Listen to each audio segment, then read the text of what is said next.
അപ്പോൾ പിന്നെ നമ്മളൊക്കെ ഉണരാണ്ടിരിക്കുമോ? തീർച്ചയായിട്ടും. എന്നിട്ട് ഭക്തിദേവി വന്നു, നമസ്കരിച്ചു സനൽകുമാരാദികളെ. അപ്പൊ ചോദിച്ചു, ഞാൻ എന്താ ചെയ്യേണ്ടത് എന്ന്. കാഹം തുതിഷ്ടം, ഞാൻ എവിടെയാണ് തിഷ്ടം? അധുനാ ബ്രുവന്തു, നിങ്ങൾ എനിക്ക് പറഞ്ഞു തരൂ, ഇനി ഞാൻ എവിടെ നിൽക്കണമെന്ന്. നാരദ മാഷിയെ മുൻനിർത്തിക്കൊണ്ട് സനൽകുമാരാദി മാഷിമാര് പറയാണ്, ഭക്തേഷു ഗോവിന്ദ സ്വരൂപകർത്രേ പ്രേമൈകദത്രേ ഭവരോഗഹന്ത്രേ സാത്വം തിഷ്ടസ്വ സുധൈര്യ സംശയ നിരന്തരം വൈഷ്ണവമാനസാനി. ഭക്തന്മാരുടെ ഹൃദയത്തിൽ ആരാണോ ദേവി നാമസങ്കീർത്തനം ചെയ്യുന്നത്, ആരാണോ ഭാഗവതാദികൾ കേൾക്കുന്നത്, ആരാണോ ഭാഗവതാദികൾ പാരായണം ചെയ്യുന്നത്, അവരുടെയൊക്കെ ഹൃദയത്തിൽ പോയി ദേവി വസിച്ചാലും. അന്നു മുതൽ ദേവിയും രണ്ട് മക്കളും എവിടെയുണ്ട്? ഭാഗവതത്തിലും അതുപോലെ തന്നെ ഭാഗവതം പാരായണം ചെയ്യുന്ന, ഭാഗവതം മനനം ചെയ്യുന്ന, ഭാഗവതം പഠിക്കുന്ന, ഭാഗവതം കേൾക്കുന്ന ആളുകളുടെ ഉള്ളിലുണ്ട്. അപ്പൊ നമ്മുടെയൊക്കെ ഓരോരുത്തരുടെ ഉള്ളിലും ഭക്തിദേവിയുമുണ്ട്, ജ്ഞാനമുണ്ട്, വൈരാഗ്യമുണ്ട്. വൈരാഗ്യമുണ്ട് എന്നുള്ള കാര്യത്തിൽ സംശയമില്ല, അത് നമുക്ക് നല്ല ഉറപ്പുള്ള കാര്യമാണ്. ഇപ്രകാരം നമ്മുടെ ഉള്ളിൽ ഇതൊക്കെ ഉണ്ട്. ഭക്തി ഇല്ല എന്നൊക്കെ പറയാൻ പറ്റുമോ? നമുക്ക് നല്ലോണം ഭക്തിയുണ്ട്, അല്ലെങ്കിൽ നമ്മൾ അമ്പലത്തിലൊക്കെ പോയിട്ട് ഇങ്ങനെ ചുറ്റിത്തിരിയില്ലല്ലോ. ഭക്തിയൊക്കെ നമുക്കുണ്ട്, പക്ഷെ എവിടെയാ ചില പെശകുണ്ട് നമുക്ക്, അത് നമുക്കറിയാം. മുഴുവനല്ല കാര്യങ്ങൾ, മുഴുവനായിരുന്നു കാര്യങ്ങളെങ്കിലും ഇവിടെ വന്നിരിക്കേണ്ട ആവശ്യമില്ല. അപ്പൊ എവിടേക്കോ ചിലത് മാറ്റിയെടുക്കാണ്ട്. ഏതായാലും ഇപ്രകാരമൊക്കെ ആ ദേവി ഭാഗവതത്തിലേക്ക് ലയിച്ചു, അതുപോലെ തന്നെ ഭക്തന്മാരിലേക്ക് ലയിച്ചു. അപ്പൊ പറയാണ്, ചോദിക്കുകയാണ്, ഈ ഭാഗവതം കേൾക്കാൻ ആരൊക്കെയാണ് ശരിക്കും യോഗ്യരായിട്ടുള്ള ആളുകൾ എന്ന്? ഭാഗവതം കേൾക്കാനുള്ള ആളുകളുടെ യോഗ്യത എന്തൊക്കെയാണെന്ന്. നല്ല യോഗ്യതയാണ് കുമാരന്മാര് പറഞ്ഞു കൊടുക്കുന്നത്. ആരൊക്കെയാണ് അത്രേ? ഏ മാനവ പാപഗതാസ് സർവദാ സദാ ദുരാചാരദാ വിമാർഗക ക്രോധാഗ്നിദഗ്ധ്വാ കുടിലാസ്യകാമിന സപ്താഹയജ്ഞേന കലോ പുനന്ദിതേ. കേട്ടോളേ, നിരന്തരം പാപം ചെയ്യുന്ന ആളുകൾ, എപ്പോഴും ദുരാചാര മാർഗത്തിൽ നടക്കുന്നവര്, ഭയങ്കര ക്രോധാഗ്നിദഗ്ധ്വ ദേഷ്യമുള്ളവര്, കുടിലകള്, കാമിനികള്, ഇപ്രകാരമുള്ളവരൊക്കെ സപ്താഹയജ്ഞത്തിന് വരണം. നല്ല ടീമിനേക്കാണ് വിളിച്ചിരിക്കുന്നത്. സത്യേനഹീന, വായെടുത്താൽ സത്യേനഹീന അറിയാലോ, കുറച്ചൊക്കെ സംസ്കൃതം അറിയല്ലോ. വായെടുത്താൽ നുണയെ പറയില്ലോ. പിതൃമാതൃദൂഷക, അച്ഛനെ അമ്മയും മര്യാദയ്ക്ക് നോക്കിയില്ല എന്ന് മാത്രമല്ല, കൊടുക്കേണ്ടതൊക്കെ കൊടുത്തിട്ടുമുണ്ട്. തൃഷ്ണാകുല, എപ്പോഴും സീരിയൽ വിട്ട് പോകുന്നില്ല മനസ്സ്. ആശ്രമധർമ്മവർജിത, ആശ്രമം കല്യാണം കഴിച്ച ഉടനെ സന്യാസിക്കണം തോന്നും, സന്യസിച്ച് കഴിഞ്ഞാൽ തോന്നും കല്യാണം ഒന്നുകൂടി കഴിക്കണമെന്ന്. ദമ്പിക മത്സര, അടുത്ത വീട്ടിൽ എന്തൊക്കെയാ നടക്കണമെന്ന് ഈ വീട്ടിലിരുന്നിട്ട് പറയും. അങ്ങനെ മത്സര ബുദ്ധിയും ദമ്പികന്മാരെ ഹിംസിക, ഇവരൊക്കെ സപ്താഹയജ്ഞം മുടക്കാതെ കേൾക്കാൻ വരണം. പഞ്ച ഉഗ്രപാപ, 5 ഉഗ്രപാപം ചെയ്തവര്, അതായത് കള്ളു കുടിക്കുക, അന്യന്റെ ഭാര്യയെ പ്രാപിക്കുക, അതുപോലെ തന്നെ കള്ളത്തരം കാണിക്കുക, പിന്നീട് മദ്യപാനം, അതുപോലെ തന്നെ ഗുരുവിനെയും മറ്റും ദ്രോഹിക്കുക, ഇങ്ങനെയൊക്കെയുള്ള പണികളൊക്കെ ചെയ്തിരിക്കുന്ന ആളുകള് ഇനി എന്തിനെ പറയണോ? കായേന വാച മനസാപി പാതകം നിത്യം പ്രകുർവന്തി. ഇങ്ങനെ നോക്കിക്കഴിഞ്ഞാൽ എനിക്ക് തോന്നുന്നു ഇത് സെൻട്രൽ ജയിലിൽ വെച്ചിട്ട് ഏറെക്കുറെ ഇത്ര പാപമൊന്നും നമ്മളാരും ചെയ്തിട്ടുണ്ടാവില്ല. അത്ര ഹൈയസ്റ്റ് ഓർഡറിൽ പാപം ചെയ്തവരാണ്. അവർക്ക് പോലും ഇത് കേൾക്കാന്നുണ്ടെങ്കിൽ എന്താ അതിനർത്ഥം? ഈ ഭാഗവതം കേൾക്കാൻ എല്ലാവരും യോഗ്യരായിട്ടുള്ളവരാണ്. എന്തുകൊണ്ടാ വെച്ചാൽ ആര് ഭാഗവതം കേട്ടാലും അവരുടെ ഉള്ളിലെ പാപത്തെ തീർക്കാൻ ഏതിന് സാധിക്കും? അതുകൊണ്ട് നാം എന്ത് ചെയ്തു എന്നുള്ളത്, now we should not allow our mind to go back to the past events. എന്തെങ്കിലുമൊക്കെ തെറ്റുകൾ നമ്മുടെ ജീവിതത്തിൽ ചെയ്തിട്ടുണ്ടാവും. ആർക്കെങ്കിലും ഇവിടെ ഇരുന്നിട്ട് സത്യസന്ധമായിട്ട് പറയാൻ പറ്റുമോ, ഞാൻ എൻ്റെ ജീവിതത്തിൽ ഒരു തെറ്റും ചെയ്തില്ലേ സ്വാമി എന്ന്? കൺവീക്ഷനോടുകൂടി പറയാൻ പറ്റുമോ? അല്ല, ഇതൊക്കെ കേൾക്കുമ്പോൾ ഒരു അമ്മ എന്നോട് പറഞ്ഞാണ്, ഇത്ര വലിയ പാപികൾക്കൊക്കെ ഇത് കേൾക്കാൻ പറ്റുള്ളൂ സ്വാമി എന്ന്. ഞാൻ ചോദിച്ചു, അമ്മ ഒരു പാപം ചെയ്തിട്ടില്ലേ എന്ന്. അങ്ങനെ ചോദിച്ചാലുണ്ട്. ഇവിടെ മരുമകൾ അപ്പോഴും ചീത്ത പറഞ്ഞിട്ടാ വന്നിരിക്കുന്നത്, മനസ്സിലായില്ലേ? അപ്പൊ പാപം ചെയ്യാത്തവരാരും ഇല്ല. ഒരിക്കലും 2 കുട്ടികൾ ഇങ്ങനെ കളിച്ചുകൊണ്ടിരിക്കുമ്പോൾ അവർക്കൊരു നല്ല പൂച്ചക്കുട്ടിയെ കിട്ടി അവിടെ നിന്ന് വഴിയിൽ. അപ്പൊ അവർക്കിത് വേണം. അപ്പൊ അവർക്ക് ആർക്ക് വേണം എന്നുള്ളൊരു തർക്കം വന്നു. അപ്പൊ അവര് തമ്മിലൊരു മത്സരം വെച്ചതാണ്. ആരാണോ വലിയ നുണ പറയുന്നത്, അതിനും വലിയ നുണ പറയാൻ പറ്റാതിരിക്കുന്ന ആൾക്ക് കൊടുക്കണം. അപ്പൊ ഒരുത്തൻ പറഞ്ഞു, എന്റെ അമ്മ മരിച്ചു എന്ന്. അമ്മയൊന്നും മരിച്ചിട്ടില്ലേ? അപ്പൊ മറ്റവൻ പറയാണ്, എന്റെ അച്ഛനും മരിച്ചു എന്ന്. എനിക്ക് അമ്മയിലേ മരിച്ചുള്ളൂ, എനിക്ക് അച്ഛനും അമ്മയും മരിച്ചു. അപ്പൊ അത് കഴിഞ്ഞപ്പം അതിനും വലിയ പാപമല്ലേ, നുണയല്ലേ പറഞ്ഞത്. അപ്പൊ മറ്റവൻ പറഞ്ഞു, ഞാൻ അമേരിക്കൻ പ്രസിഡന്റാണ്. അപ്പൊ മറ്റവൻ പറഞ്ഞു, ഞാൻ യുണൈറ്റഡ് നേഷന്റെ പ്രസിഡന്റാണ്. അപ്പൊ വലിയ വലിയ കാര്യങ്ങൾ ഇങ്ങനെ നുണയിൽ പറയുമ്പോൾ ഒരു സന്യാസി അവിടെ എത്തി. കുട്ടികളോട്, എന്റെ കുട്ടികളെ, ഇത്ര ചെറിയ കുട്ടികളാകുമ്പോ ഇത്ര നുണ പറയേ, വലിയ നുണ പറയേ, ഇങ്ങനെ ഒരിക്കലും പറയാൻ പാടില്ല. ഞാൻ എൻ്റെ ജീവിതത്തിലുണ്ടല്ലോ ഇതുവരെ ഒരു നുണ പോലും പറഞ്ഞിട്ടില്ല. ഇത് കേട്ടപ്പോ കുട്ടികൾ പറഞ്ഞു, എന്നാൽ ഈ പൂച്ചയെ സ്വാമിക്ക് തരാമെന്ന്. കാരണം ഇതിന് വലിയ നുണ വേറെ ഇല്ല. ഒരു നുണ ഈ സ്വാമി പറഞ്ഞില്ല പറഞ്ഞാല് ഇതിന് വലിയ നുണ ലോകത്തിൽ വേറെ ഉണ്ടാവില്ല. ഇത് തന്നെയാ വലിയ നുണ. അപ്പൊ അതുപോലെ നമ്മൾ അത്ര വലിയ ക്രിമിനലുകളൊന്നും 302 304 ഫ്രോഡൊന്നും ചെയ്തവരല്ലെങ്കിലും നമ്മൾ ചെറിയൊരു ക്രിമിനൽ അല്ല എന്നൊക്കെ പറയാൻ പറ്റും നമ്മളെ. ഇപ്പൊ നമ്മളെ വീട്ടിൽ ചെന്നാൽ തന്നെ ചോദിച്ചാൽ അറിയാൻ പറ്റുള്ളവരോട് നമ്മൾ ആരാണെന്നുള്ളത്. ഏതായാലും നമ്മൾ എത്ര വലിയ പാപികളായാലും തെറ്റ് ചെയ്തവരായാലും ഈ ഭാഗവതത്തിന് നമ്മളെ ശുദ്ധീകരിക്കാൻ പറ്റും. ഞാൻ നോക്കിയപ്പം ഈ ലോകത്തിൽ 2 തരം ആൾക്കാരുണ്ട്. ഒന്ന് മറ്റുള്ളവർക്ക് തലവേദന ഉണ്ടാക്കുന്നവര്, മറ്റത് മറ്റുള്ളവരുടെ തലവേദന കൊണ്ട് തലവേദന ഉള്ളവര്. ഇത് ലോകത്തിൽ എപ്പോഴും ഉണ്ട്. നമ്മൾ വിചാരിക്കുക നമ്മളെ കൊണ്ട് ഒരു ബുദ്ധിമുട്ടില്ല എന്ന്. മക്കളോട് ചോദിച്ചാൽ അറിയാം എന്തൊക്കെ ബുദ്ധിമുട്ടാണ് അവർക്കുള്ളത് നമ്മളെ കൊണ്ട്. അതുപോലെ തന്നെയാണ് നമ്മൾ. അതുകൊണ്ട് ഈ ഭാഗവതം ഏത് ഒരാളെയും പരിശുദ്ധീകരിക്കുന്നുള്ള കാര്യത്തിൽ സംശയം വേണ്ട. എത്ര കൊടും പാപം ചെയ്തവനായാലും ശരി ഈ ഭാഗവതം കൊണ്ട് ശുദ്ധീകരണം നേടാം. ഇനി നിങ്ങൾക്ക് ഞാനൊരു കഥ പറഞ്ഞുതരാം എന്ന് പറഞ്ഞ് ഒരു കഥ പറഞ്ഞു കൊടുക്കുകയാണ് സനൽകുമാരാദി മഹർഷിമാര്. ആരുടെ കഥയാണതത്രേ? തുംഗഭദ്ര നദീതടം എന്ന് പറയുന്ന സ്ഥലം. അവിടെ ഒരു ബ്രാഹ്മണൻ ഉണ്ടായിരുന്നു. അദ്ദേഹത്തിന്റെ പേരാണ് ആത്മദേവൻ. ആത്മദേവൻ എന്ന് പറയുന്ന ഒരു ബ്രാഹ്മണൻ. പാവം നല്ല ഒരു മനുഷ്യനായിരുന്നു.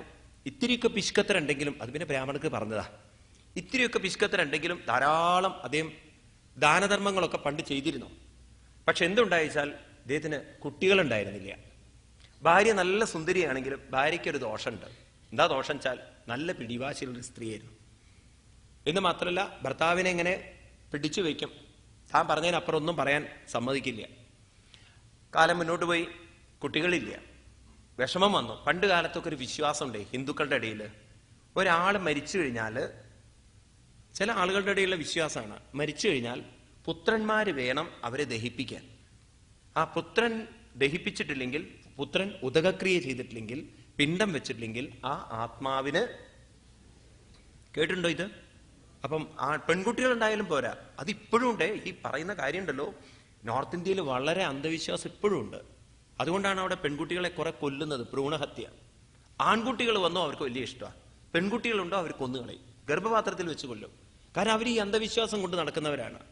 ഉദകക്രിയ ചെയ്താലേ, അങ്ങനെയൊക്കെയാണല്ലോ ഇന്ത്യയിലുള്ള ഓരോ ആചാരങ്ങളുണ്ടല്ലോ. എത്ര അധർമ്മങ്ങളാണ് ഉണ്ടാക്കിക്കൊണ്ടിരിക്കുന്നത്. നമ്മൾ ലോകത്തിലേക്ക് നോക്കുമ്പോഴേ അത് കാണുള്ളൂ. ഇനിയുണ്ട് കുറെ കാര്യങ്ങൾ, സന്ദർഭോചിതമായിട്ട് പറയാം. ഏതായാലും ഇദ്ദേഹത്തിന് അങ്ങനെ ഒരു വല്ലാത്ത വിഷമം, കുട്ടിയില്ല എന്നുള്ളത്. ഇദ്ദേഹം എന്ത് ചെയ്തു? ആ വിഷമം കൊണ്ടൊരു ദിവസം കാട്ടിലേക്ക് പോയി. ആത്മഹത്യ എന്ന് വിചാരിച്ചിട്ടാ പോയത്. അങ്ങനെയാണല്ലോ ചിലർക്ക്, എല്ലാം അടുത്തു കഴിഞ്ഞാൽ പിന്നെ ആത്മഹത്യ, വേറെന്താ വഴി? അങ്ങനെ അവിടെ ഒരു തടാകം കണ്ടു, അതിലിറങ്ങി വെള്ളം കുടിച്ചു. ചിലർക്ക് ആത്മഹത്യക്ക് പോകുമ്പോഴും വെള്ളം കുടിക്കാനാ മോഹം ഉണ്ടാവുക. അങ്ങനെയുള്ളവരുണ്ട്. അപ്പൊ ചാവണം നല്ല മോഹം, ജീവിക്കണം തന്നെയാണ്. അങ്ങനെ ദുഃഖിച്ചുകൊണ്ടിരിക്കുമ്പോഴാണ് ഭാഗ്യവശാൽ ഒരു സന്യാസി വര്യൻ അവിടെ എത്തിച്ചേർന്നത്. അദ്ദേഹത്തിന്റെ കാൽക്കൽ വീണു. സന്യാസി ചോദിച്ചു, എന്താ നിന്റെ മുഖത്ത് വലിയ ദുഃഖമുണ്ടല്ലോ, കഥം രോധീഷി വിപ്ര, എന്താ ഇങ്ങനെ ദുഃഖിച്ചുകൊണ്ടിരിക്കുന്നത്, എന്താ ദുഃഖസ്യ കാരണം, കാരണം എന്താണ് എന്ന് ചോദിച്ചപ്പം, പൂർവപാപേന സഞ്ചിതം മദീയ പൂർവജാസ്തോയം കവോഷ്ണമുപപുഞ്ചതേ മൽദത്തം നൈവ ഗൃഹ്ണന്തി പ്രീത്യാ ദേവാദിജാതയാം പ്രജാ ദുഃഖേന ശൂന്യോഗം പ്രാണാൻ സ്ഥിക്തുമിഹാഗത ദിഗ്ജീവിതം പ്രജാഹീനം ദിഗ്ഗൃഹം ച പ്രജാവിനാ ദിഗ്ധനം ചാനപത്യസ്യ ദിക്കുലം സന്തതിം വിനാ. എന്ത് കാര്യമുണ്ട്? ഈ ജീവിതം പുത്രനില്ലെങ്കിൽ എന്താ അർത്ഥമുണ്ട്? ഗൃഹത്തിൽ പുത്രനില്ലെങ്കിൽ എന്താ വീടാണത്? അതുപോലെ തന്നെ ധനത്തിന് എന്താ അർത്ഥമുണ്ട്? സന്തതിയില്ലെങ്കിൽ കുലത്തിന് എന്താ അർത്ഥമുണ്ട്? ഞാനാണെങ്കിലോ പാല്യതേ മയാദേനു, ഞാനൊരു പശുവിനെ വളർത്തി, അതും വന്ധ്യാഭവേത്, അതും പ്രസവിച്ചിട്ടില്ല. മയാരോപിതോ വൃക്ഷ, ഞാനൊരു വാഴ നട്ടാൽ വന്ധ്യത്വം, അത് ഒലക്കില്ല. പയറുവള്ളി നടും, അത് നേരെ വരും. പയറ് നടും, അതിൽ കായ്ക്കില്ല. ഇങ്ങനെ എല്ലാം കൊണ്ടും എന്റെ ജീവിതം ഉണ്ടല്ലോ എന്തൊരു പാപ ജീവിതമാണ്, എനിക്കറിയില്ല. മഹാത്മാവേ, അവിടുന്ന് എനിക്കൊരു പുത്രനെ തന്ന് അനുഗ്രഹിക്കണം. അപ്പൊ ഈ സന്യാസി കാര്യങ്ങൾ ഉപദേശിച്ചു. അയാളുടെ തലയിലെ വര കാണണ്ടത്രേ സന്യാസിക്ക്. പറയാണ്, ഹേ ബ്രാഹ്മണ, അങ്ങയുടെ തലയിലെഴുത്ത് ഞാൻ കാണണു. തലയിലെ വരാന്ന് പറയില്ലേ?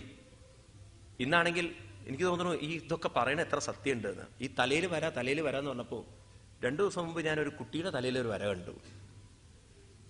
ചോദിച്ചു, എന്താ കുട്ട അങ്ങനെ തലയിൽ വരച്ചിരിക്കുന്നത്? പുതിയ സിനിമ വന്നിരിക്കുകയാണ് അത്രേ. ഇപ്പോഴത്തെ ഫാഷനാണത്രേ ഇങ്ങനെ വരച്ചിരിക്കുന്നത്. എന്തോ അമീർ ഖാന്റെ എന്തോ പടം എന്തോ പറഞ്ഞു. അപ്പൊ തലയിൽ വരണ്ടെന്ന് എനിക്ക് ഉറപ്പായിപ്പോ. കുറെ കഴിഞ്ഞാൽ വരും. എറണാകുളത്ത് വന്നിട്ടുണ്ട് ഇവിടെ തന്നെയാണ് ഞാൻ കണ്ടത് അത്. അപ്പോ ഈ തലവര നോക്കിയപ്പോൾ ദൈവം പറയാണ്, അവിടുത്തെ ജീവിതം നോക്കിയിട്ട് 7 ജന്മം അങ്ങേക്ക് കുട്ടികളുണ്ടാവില്ല എന്ന്. അത്ര പാപങ്ങളുണ്ട് അങ്ങേക്ക്. ഇത് കേട്ടപ്പം പറഞ്ഞു, ഉപദേശം വേണ്ട, കുട്ടിയെ തന്നാ മതി. പറഞ്ഞു, നോക്കൂ, അങ്ങേക്ക് അറിയില്ലേ ചിത്രകേതു മഹാരാജാവിന്റെ ഒക്കെ കഥ? അവരൊക്കെ കുട്ടികൾ കാരണം ദുഃഖിച്ചവരാ. കുട്ടികളെ കാരണം ദുഃഖിക്കുന്നവർ ധാരാളം ഉണ്ട്. അതുകൊണ്ട് അവര് പറയാ, കുട്ടികളൊക്കെ ആയി കഴിഞ്ഞാൽ ഇതിലും ഭേദം ഇല്ലാതിരിക്കുകയായിരുന്നു നല്ലത്.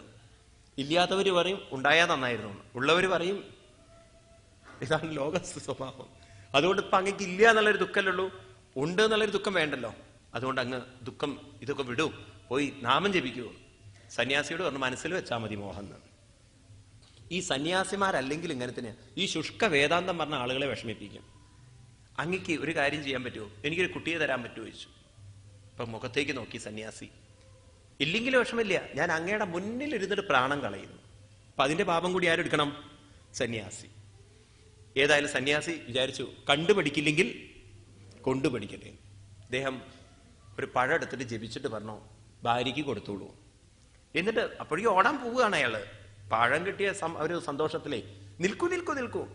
ഭാര്യയോട് പറയണം, ഒരു നേരെ ആഹാരം കഴിക്കാവൂ, 1 കൊല്ലത്തോളം വ്രതെടുക്കണം, അന്യ വീടുകളിലൊന്നും പോയി വേണ്ടാത്ത വർത്തമാനം പറയരുത്, ഈശ്വര വിചാരം വേണം, കുറെ കാര്യങ്ങളൊക്കെ പറഞ്ഞു കൊടുത്തു. ഇതൊക്കെ കേട്ട് അദ്ദേഹം ഓടി. അവിടെ ചെന്ന് ഭാര്യയോട് പറഞ്ഞു, കിട്ടി കുട്ടിയെ കിട്ടിയെന്ന്. ഭാര്യ വിചാരിച്ചു വല്ലതിനും കൊണ്ടുവന്നിട്ടുണ്ടാവുന്നു. പറഞ്ഞു, കുട്ടിയല്ല കിട്ടിയിരിക്കണ, പഴാ കിട്ടിയിരിക്കണത്. എന്നിട്ട് പറഞ്ഞു, നീ അന്യ വീടുകളിലൊന്നും പോവരുത്, നാമം ജപിക്കണം, ഒരു നേരെ ആഹാരം കഴിക്കാവൂ, ഈ പഴം കഴിക്കണം, നമുക്ക് നല്ലൊരു കുട്ടിയെ കിട്ടും എന്നുള്ളതാണ് സന്യാസി വരെയും പറഞ്ഞിരിക്കുന്നത്. ഇത് കേട്ടപ്പം ഭാര്യ അപ്പ തന്നെ മനസ്സിൽ വിചാരിച്ചു, എന്നാ കഴിക്കല് കണക്ക് തന്നെയെന്ന്. അതെന്താവോ? കാരണം ഭാര്യ മനസ്സിൽ ഇങ്ങനെ വിചാരിക്കുകയാണ്, ഇത് കഴിച്ചാൽ തോഴിയോട് പറയണം, തോഴി ഇത് ഞാൻ കഴിക്കുന്ന പ്രശ്നമില്ല. അതെന്താണത്? ഫലഭക്ഷേണ ഗർഭസ്യാൽ. അവിടെ ചിന്തകൾ പോവാണേ. എന്റെ ഗർഭം വളരും, ഗർഭ ഉദരണ വൃദ്ധിത, വയറ് വലുതാവും, സ്വൽപപക്ഷം സദോ ശക്തി. അല്പ ഭക്ഷണം കഴിച്ചു കഴിഞ്ഞാൽ ഗൃഹകാര്യം കഥം ഭവേ, വീട്ടിൽ പണി ആരെടുക്കും? ഇങ്ങോരെടുക്കോ പണി? പിന്നെ എങ്ങാനും ദൈവാ ഗാഡി വ്രജ ഗ്രാമേ, ഈ ഗ്രാമത്തിലെങ്ങാനൊരു വണ്ടി വന്നു കഴിഞ്ഞാൽ പാലായ എങ്ങനെ ഓടും ഒരു ഗർഭിണി? പിന്നെ അതല്ല, ഞാൻ കേട്ടിട്ടുണ്ട് 12 കൊല്ലം ഒരു കുട്ടി ഗർഭത്തിലിരുന്നിട്ടുണ്ട്. ഈ സാധനം എങ്ങാനും 12 കൊല്ലം എന്റെ ഗർഭത്തിലിരുന്നാൽ എന്റെ കാര്യം കണക്കാവും. അതുകൊണ്ട് പിന്നെ മാത്രമല്ല, ഈ സന്യാസി ജപിച്ചു കൊടുത്തല്ലേ, വല്ല പന്നിക്കുട്ടിയോ വല്ല മാൻകുട്ടിയോ വല്ല പുലിക്കുട്ടിയൊക്കെ വരണമെങ്കിൽ നാട്ടുകാർ പറയില്ലേ പന്നിയുടെ അമ്മ എന്ന്, ചീത്ത കേൾക്കണ്ടേ പിന്നെ. അതുകൊണ്ട് ഞാൻ എന്തായാലും പിന്നെ ഒരു തത്വം പറയാണ്, ഈ ലോകത്തിലെ ഏറ്റവും ഭാഗ്യവതികളായിട്ടുള്ള സ്ത്രീകൾ ആരാന്നറിയോ? വന്ധ്യാവ വിധവാ നാരി. ഇവരാണ് സുഖിനി. പ്രസവിക്കാത്തവരും ഭർത്താവ് മരിച്ചവരാണ് അത്ര ഏറ്റവും സുഖികളായിട്ടുള്ള ആളുകൾ. നല്ല ഫിലോസഫിയാണ് അവള് പറയുന്നത്. ഏതായാലും ഇങ്ങനെയുള്ളവരുണ്ടായിരുന്നു കേട്ടോ ലോകത്തിൽ അന്ന്. ഇപ്രകാരം കുതർക്കയോഗേന ഫലം നൈവ ഭക്ഷിതം. കുതർക്കയോഗം കൊണ്ട് അവൾ ആ പഴം കഴിച്ചില്ല. എന്നിട്ടോ അങ്ങനെ ഇരിക്കുമ്പോൾ അവൾക്ക് ഭർത്താവിനെ പറ്റിക്കാനൊരു വിഷമം. അങ്ങനെ ഇരിക്കുമ്പോഴാണ് അവളുടെ സഹോദരി വീട്ടിൽ വന്നത്. സഹോദരിയോട് പറഞ്ഞു, അനിയത്തി ഇങ്ങനെയൊക്കെ ചില പ്രശ്നമുണ്ട്, ഇങ്ങോരെ എവിടുന്ന ഒരു പഴം കൊണ്ടുവന്നിരിക്കണം, സന്യാസി കൊടുത്താന്നൊക്കെയാ പറയണത്, ഇത് കഴിച്ചിട്ട് ഞാൻ എങ്ങാനും ഗർഭിണിയായാൽ അപകടമല്ലേ എന്നൊക്കെ പറഞ്ഞപ്പം സഹോദരി പറഞ്ഞു, വിഷമിഞ്ഞതാ, പരിഹാരമുണ്ട്. എന്താണ്? ഇപ്പൊ ഞാൻ 6 മാസം ഗർഭിണിയാണ്, എനിക്കാണെങ്കിൽ 5 എണ്ണം തന്നെ ധാരാളം, അങ്ങോരാണെങ്കിൽ നിർത്തണമില്ല. ഇനിയിപ്പോ ഒരു കാര്യം ചെയ്യാം, ഈ കുട്ടിയെ തനിക്ക് തരാം. അപ്പൊ ഒരു കാര്യം ചെയ്തോളൂ, എന്റെ ഭർത്താവിന് കുറച്ച് കാശ് കൊടുക്കേണ്ടി വരും, വിത്തം കൊടുക്കേണ്ടി വരും, എന്റെ പതിക്ക് കൊടുക്കേണ്ടി വരും, ഈ കുട്ടിയെ നിനക്ക് തരാം. അപ്പോഴീ പഴോ? അതൊരു കാര്യം ചെയ്യൂ, എന്തായാലും പശു പ്രസവിച്ചിട്ടില്ലേ, കുട്ടിക്ക് പാലും കൊടുക്കണമല്ലോ, പശുവിന് കൊടുത്തോളൂ പഴം. നല്ല ബുദ്ധിയാണ് അനിയത്തി പറഞ്ഞു കൊടുത്തത്. ഇത് കേട്ടപ്പോൾ ഇവൾക്ക് സന്തോഷം. ഇവളെന്തോ അഭിനയിച്ചു, ഗർഭിണിയെ പോലെയൊക്കെ ഭർത്താവിനോട് പറഞ്ഞു, 2 മാസമായി നമ്മുടെ ഉണ്ണി വളരുന്നുണ്ട് എന്നൊക്കെ നുണ പറഞ്ഞ് അതിൻ്റെ ഇടയ്ക്ക് ഒരു ദിവസം അനിയത്തി പ്രസവിച്ചു, കുട്ടിയെ കൊണ്ടുവന്ന് കൊടുത്തു. ആരും അറിഞ്ഞില്ല. ഭർത്താവിന്റെ മുന്നിൽ നമ്മുടെ ഉണ്ണി. പാവം ബ്രാഹ്മണൻ തെറ്റിദ്ധരിച്ചു. കുറെ ബ്രാഹ്മണരെ വിളിച്ചിട്ട് ദാനധർമാദികളൊക്കെ ചെയ്ത് ആ കുട്ടിക്ക് പേരിടേണ്ട സമയം വന്നപ്പോൾ ചോദിച്ചു, എന്ത് പേരാണ്? എന്റെ പേര് ദുന്ദുകാരി എന്നായതുകൊണ്ട് കുട്ടിയുടെ പേര്